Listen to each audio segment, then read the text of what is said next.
Yes, ladies and gentlemen, today I come in peace.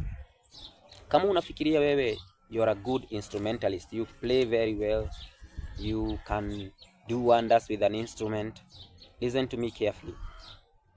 If you cannot train someone else, kama hujaifikiria utrain mtu mwingine yoyote, wewe unachukua hiyo knowledge ni yako tu and you have it, let me be honest with you, you are good for nothing.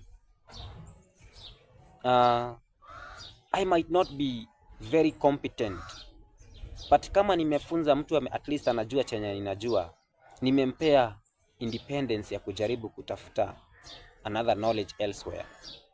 Lakini ikiwa wewe kazi yako ni kunyamazisha watu kwa kijiji ama kwa kanisa ama nini, ama ukienda open air, hiyo show off, that's not what you should do. So you better know today you are good for nothing, however good you think you are in playing. And that's why nimeweka class Nyeri for piano, for guitar, for drum set, for even blowing instruments, watu wasome. The prices are, it's almost free, by the way. If you try to compare with any other schools, it's almost free.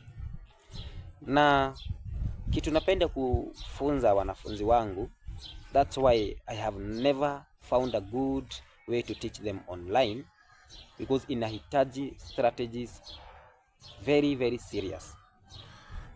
Kufunzwa ama kuelewa instrument si kujua kucheza wimbo fulani. That is not the case. We are co-creators. Ni kujua kucheza. Ukishajua kucheza, you can come up with your own styles of playing. Na sio styles ambazo hazitumii music rules.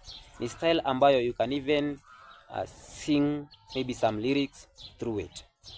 So this is what I repeat. Kucheza nyimbo za watu ama nyimbo zenye zimechezwa kutoka zamani, it's okay, it's not a weakness. But kutoweza kuproduce kitu yako sasa, it's a big weakness. Okay? Yani ati kazi yako from January to January ni kucopy zile nyimbo za watu wameimba vile walicheza, unang'ang'ana kukondolea macho video za YouTube ili utoe chenye wametoa. Wewe mwenyewe huwezi cheza kitu chochote by yourself like from the scratch. That doesn't add up. Sawa. So let's learn these instruments the way they are supposed to be. Music kutoka kitambo, from the classical era, ilikuwa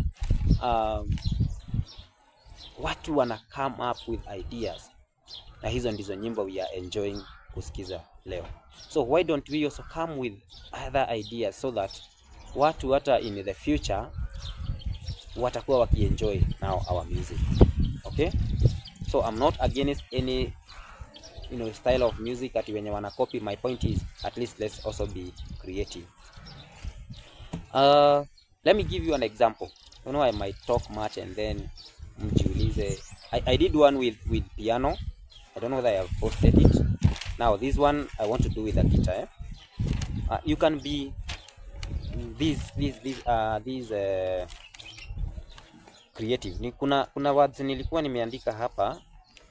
This is my own made lyrics. They're just simple for the sake of kupelekana na hii vibe yangu, but just listen. Sawa?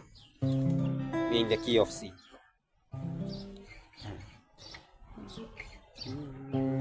Nakupenda sana we Bwana, nakupenda sana we Bwana, moyo wangu unakupenda, moyo wangu unakupenda.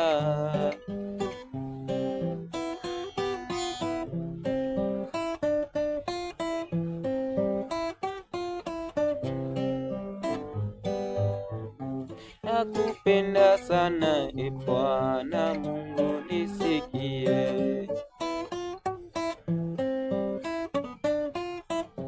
moyo wangu ni wako Bwana Baba nisikie,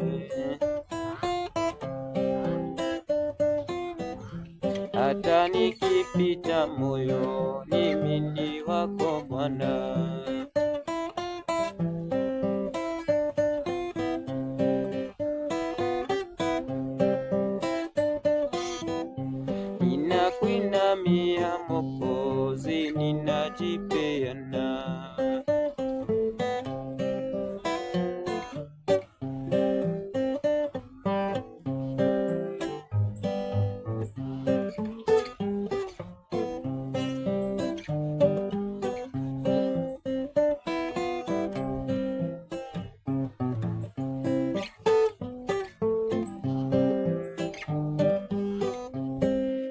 think about such a beat. Alafu weke beats, alafu maybe ukuje na real words or maybe na real song so sweet, and tell me ni wimbo gani in this world kutoka uanze kusikiza nyimbo umeisikiza inachezwa hivyo. You just have to come up with something in a follow the rules of music. I can go in a studio, I record that thing, sasa ikiwa full na other accompaniments, ikuwe so sweet. So come, let us learn. Mwenye alitengeneza gitaa, mwenye alitengeneza piano, ile kitu angependa kuwaisikia kama angekuwa uhai, afurahie. Lakini sisi we are so manipulative. Unachukua kitu wewe ukijua one man ni hivyo, and then you get all over people's head. Tusiharibu music. The original music is what should be. So welcome, it is in Nyeri town. Tusome na tutaelewa.